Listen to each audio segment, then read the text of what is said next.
ठंड में सौतेली बहनें। माँ, ये जगह कितनी ज्यादा सुंदर है ना। मैंने तो सोचा था मैं इस बार अपने विंटर वेकेशन में कहीं पर भी नहीं जा पाऊंगी। हाँ बेटा, ये पहाड़ी इलाका मुझे भी बहुत सुंदर लगा। उर्वशी, सौंदर्या, चलो हम लोग वहाँ चलते हैं। वहाँ का व्यू कितना ज्यादा सुंदर है ना। साहब एक गुब्बारा ले लो। बेटा, इतनी सी उम्र में आप लोग सड़क पर ऐसे गुब्बारे बेच रहे हो, कहीं कोई गाड़ी आ गई तो? आपके माता पिता कहाँ हैं? हम दोनों का दुनिया में कोई नहीं है। ये गुब्बारे बेचकर दिन में 10-20 रुपए कमा लेते हैं और उसी से ही गुजारा चलाते हैं। आप ये कुछ पैसे रखो और इससे कुछ खा लेना, ठीक है?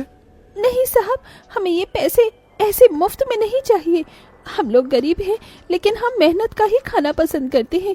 आप इसके बदले ये सारे गुब्बारे ले लीजिए। उन दोनों बहनों को इतनी छोटी सी उम्र में इतनी ईमानदारी और मेहनत से काम करता देख सौंदर्या के दिल के अंदर उन दोनों बहनों के लिए ममता जाग जाती है।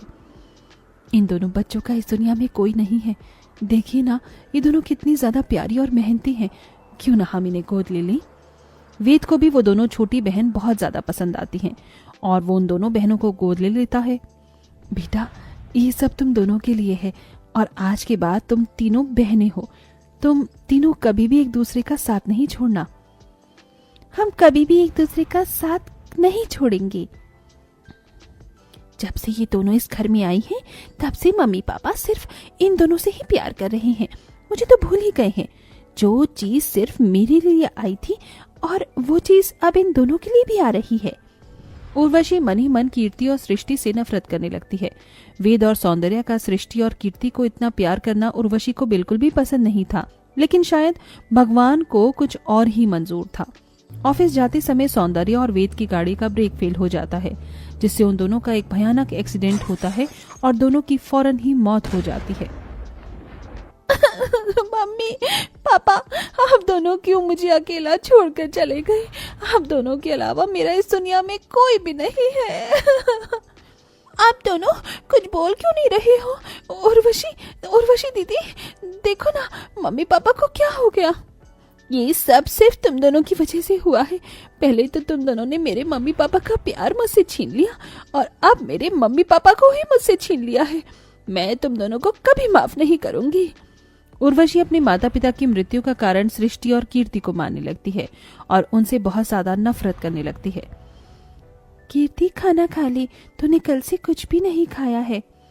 नहीं दीदी, मेरा कुछ खाने का मन नहीं कर रहा है। मेरी बहन थोड़ा सा खा ले, वरना मैं भी नहीं खाऊंगी।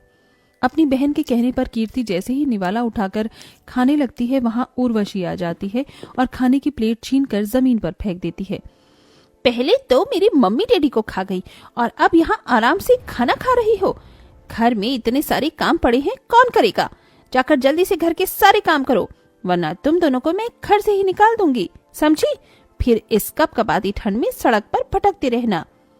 कीर्ति, सृष्टि उर्वशी को अपनी सगी बहन मानते थे, इसीलिए वो उसकी सारी बात मानते थे। कीर्ति, सृष्टि ऐसी ठंड के मौसम में भी छोटी सी उम्र में ठंडे पानी में घर के सारे काम काज करती हैं। ठंडे पानी में काम करने की वजह से उन दोनों के हाथों में छाले पड़ जाते हैं, लेकिन उर्वशी ये सब नजरअंदाज करती है।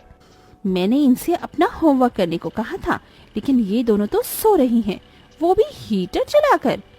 उर्वशी एक बड़े से बर्तन में ठंडा पानी डालकर उसके अंदर बहुत सारे बर्फ के टुकड़े डाल देती है और उसे लाकर सो रही सृष्टि और कीर्ति के ऊपर डाल देती है।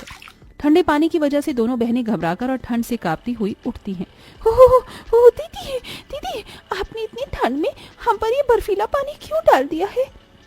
मेरा बस चलता तो मैं तुम दोनों पर बिल्कुल खौलता हुआ पानी डालती, लेकिन वो क्या है ना, गर्मी का मौसम नहीं है, ठंड का मौसम है, इसलिए मैंने तुम पर ये ठंडा ठंडा पानी डाला। अब तो तुम दोनों की आँख खुल गई होगी ना, तो चलो जाकर मेरा होमवर्क करो और मेरे लिए गर्मा गर्म कॉफी बना कर लाओ। दीदी, मेरी तबीयत खराब है, मैं आपका होमवर्क बाद में कर दूंगी, मुझे थोड़ी देर आराम करने दीजिए। तुझे आराम करना है? अगर तू आराम करेगी तो घर के सारे काम कौन करेगा? मेरे माँ बाप को खाकर तुम दोनों बहनों को चैन नहीं मिला क्या, जो अब तुम्हें आराम भी करना है? जितना बोला जाए उतना ही करो, समझी? उर्वशी का ऐसा बर्ताव कीर्ति और सृष्टि के पास सहने के अलावा और कोई चारा ही नहीं था। दोनों ही हमेशा अपनी सौतेली बड़ी बहन के सारे अत्याचार सहती और कभी कोई शिकायत नहीं करती। उर्वशी दिन रात उन दोनों से ठंड के मौसम में ठंडे पानी से काम करवाती और कभी उन्हें गर्म चिंटे से जलाती तो कभी कभी उन्हें पहनने के लिए गर्म कपड़े तक नहीं देती। लेकिन दोनों ही सौंदर्य की बातों को याद करते हुए सब कुछ सहती हैं। समय बीतता है और आज ये तीनों बहनें बड़ी हो जाती हैं। कितनी बार कहा है तुमसे कि मेरी परमिशन के बिना तुम लोग गर्म कपड़े नहीं पहनोगी, लेकिन तुम दोनों इतनी मोटी मोटी जैकेट पहनकर आराम कर रही हो। मैंने कहा उतारो ये जैकेट। तुम्हारी वजह से बचपन से लेकर आज तक मैं कैसे अपने माता पिता के प्यार के लिए तड़पी हूँ, उतना ही तुम दोनों भी ठंड में तड़पोगी। दीदी, हमें कितनी बार आपसे कहा है कि हम मम्मी पापा की मौत के जिम्मेदार नहीं हैं। आखिरकार वो हमारे भी तो मम्मी पापा थे ना। नहीं, वो सिर्फ मेरे मम्मी पापा थे। मैं उनकी सगी बेटी हूँ, ना कि तुम। उर्वशी अपनी दोनों सौतेली बहनों पर चिल्ला ही रही होती है कि तभी वहाँ उर्वशी के मामा मामी ओम प्रकाश और जूही आते हैं। उर्वशी बेटा, कैसी हो तुम? मामा मामी, आप दोनों यहाँ? आप दोनों ने मुझे बताया क्यों नहीं कि आप आ रहे हैं? अगर हम तुम्हें बताती तो हम तुम्हें सरप्राइज कैसे देते? ये तुम दोनों यहाँ खड़ी खड़ी मेरी शक्ल क्या देख रही हो? जाओ मामा मामी के लिए नाश्ता लेकर आओ। उर्वशी बेटा, तूने अभी तक अपनी इन दोनों सौतेली बहनों को अपने साथ रखा हुआ है। मामा मामी, मैं तो कब से इन्हें निकाल देती, लेकिन माँ ने कहा था कि मैं इन दोनों का साथ कभी न छोड़ूं, इसीलिए मैं इन्हें इस घर में रहने दे रही हूँ। लेकिन मेरे दिल में इन दोनों के लिए सिर्फ नफरत है। आप दोनों यहाँ बैठिए, मैं अभी आती हूँ। उर्वशी के वहाँ से जाते ही, अच्छा हुआ इसके दिल में अभी तक अपनी इन दोनों सौतेली बहनों के लिए नफरत है। मुझे तो लगा था ये तीनों इतने सालों में मिल न जाए। अब हमें कुछ भी करके उर्वशी से जायदाद के पेपर्स पर साइन करवाना होगा और ये सारी जायदाद को अपने नाम करवाना होगा। ओम प्रकाश और जूही दोनों की नजर उर्वशी की प्रॉपर्टी पर थी। ओम प्रकाश और जूही को बात करते हुए कीर्ति और सृष्टि देख लेते हैं और जाकर ये सारी बात उर्वशी को बता देते हैं। तुम दोनों को शर्म नहीं आती मेरे मामा मामी के खिलाफ ऐसी साजिश करते हुए? पहले ही मुझसे मेरे माँ बाप को छीन लिया और अब मेरे मामा मामी को मुझसे दूर करना चाहती हो। दीदी, हम सच कह रहे हैं, हमारी बात पर विश्वास करो। जस्ट शट अप, निकल जाओ मेरे घर से और मुझे अपनी शक्ल मत दिखाना।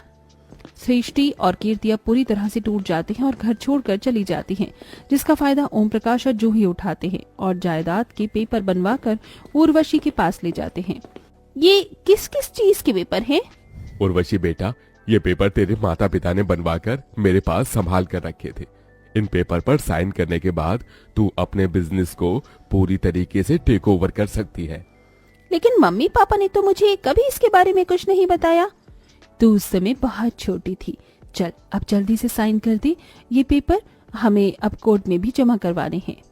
उर्वशी को जूही और ओम प्रकाश पर शक होता है।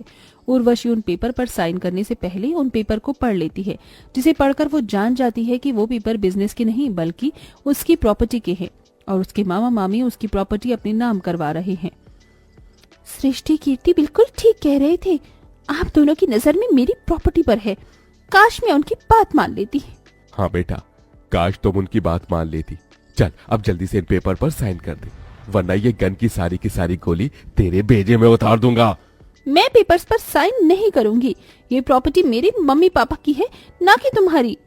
उर्वशी के साइन न करने पर उसके मामा मामी उसके साथ जबरदस्ती करने लगते हैं कि तभी सृष्टि और कीर्ति वहां पुलिस के साथ अचानक आ जाती हैं। पुलिस ओम प्रकाश और जूही को गिरफ्तार कर लेते हैं। दीदी, आप ठीक तो हो ना? आपको कहीं चोट तो नहीं लगी? कीर्ति, सृष्टि, मैं ठीक हूँ, लेकिन तुम दोनों तो घर छोड़कर चली गई थी ना? हाँ दीदी, लेकिन हम आपको ऐसी हालत में अकेला नहीं छोड़ सकते थे, इसीलिए हम पुलिस के पास गए और हमने उन्हें सब बता दिया और हम लोग सही समय पर यहाँ पुलिस के साथ पहुंच गए। अब आप इस घर में आराम से रह सकती हो। अब हम आपको कभी अपनी शक्ल नहीं दिखाएंगे। सृष्टि, कीर्ति, रुक जाओ। अगर तुम दोनों चली गई तो हमेशा के लिए घर में मैं अकेले रहकर क्या करूंगी? मुझे माफ कर दो। बचपन से लेकर बड़े होने तक तुम दोनों के साथ बहुत बुरा किया है मैंने। मम्मी पापा की आत्मा को ये सब देखकर बहुत दुख हो रहा होगा, लेकिन अब मुझे मेरी गलती का एहसास हो गया है। अपनी इस बड़ी बहन को माफ कर दो। आप हमसे माफी मत मांगी। आपने हमें स्वीकार कर लिया, यही हमारे लिए काफी है। हमें हमारी बड़ी बहन मिल गई और हमें कुछ नहीं चाहिए। उर्वशी अपनी दोनों बहनों को गले से लगा लेती है, जिसके बाद अब तीनों बहनें प्यार मोहब्बत से एक साथ खुशी खुशी रहती हैं।